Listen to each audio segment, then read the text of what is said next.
দিয়ে এটা নাড়িয়ে নাও, নাড়িয়ে এটা একটা ডো তৈরি করবে।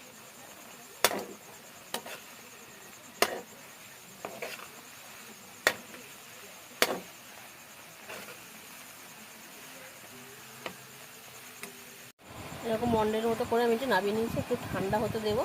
একটু ঠান্ডা হলে এটা থেকে আমি চষির মতো বানিয়ে নেবো। আমি একটু ঘি হাতে নিয়ে নেবো, নিলে যাতে হাতে না লাগে, নিয়ে আমি এগুলোটা করছি। এটাকে একটু হাত দিয়ে আমাকে ভালো করে মেখে নিতে হবে, মাখলে একটু সফট হয়ে যাবে। কিছুক্ষণ আমি এটাকে মাখবো। দেখুন সফট ডো আমি বানিয়ে নিচ্ছি। এবার এর থেকে আমি চষিগুলোকে কেটে কেটে নেব। আমি ওইটা থেকে মন্ডলগুলো থেকে আমি এরকমভাবে শেপ দিয়ে নিয়েছি, কিছুটা গোল শেপ দিয়ে নিয়েছি, কিছুটা চষির শেপ দিয়ে নিয়েছি।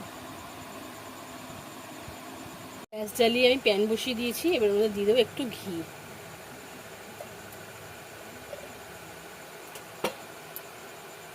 দিলাম, এবার আমি এর মধ্যে দুধ দিয়ে দেবো।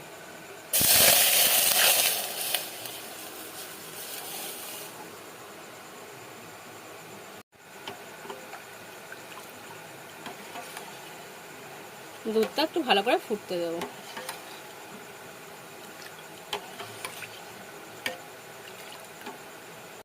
নিয়ে নিচ্ছি আমি 4টে এলাচ। এই এলাচটাকে ফাটিয়ে আমি এই দুধটার মধ্যে দিয়ে দেবো। এলাচটা আমি দিয়ে দিলাম এর মধ্যে।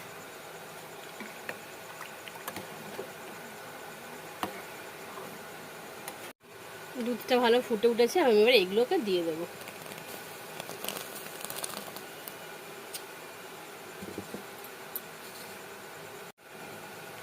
এগুলো দুধে ভালো করে সিদ্ধ হতে দেবো।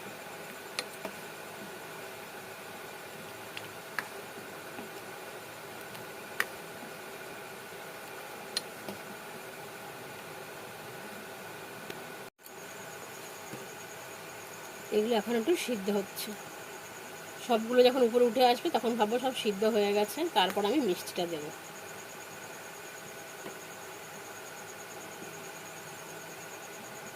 পুরো ভেসে উঠেছে, সব সিদ্ধ হয়ে গেছে। এবার আমি এর মধ্যে মিষ্টি দেবো। মিষ্টি আমি দেবো বাতাসা আর একটু চিনি দিয়ে দিলাম। বাতাসা আর একটু চিনি। বাতাসার জন্য রঙটা খুব সুন্দর হবে।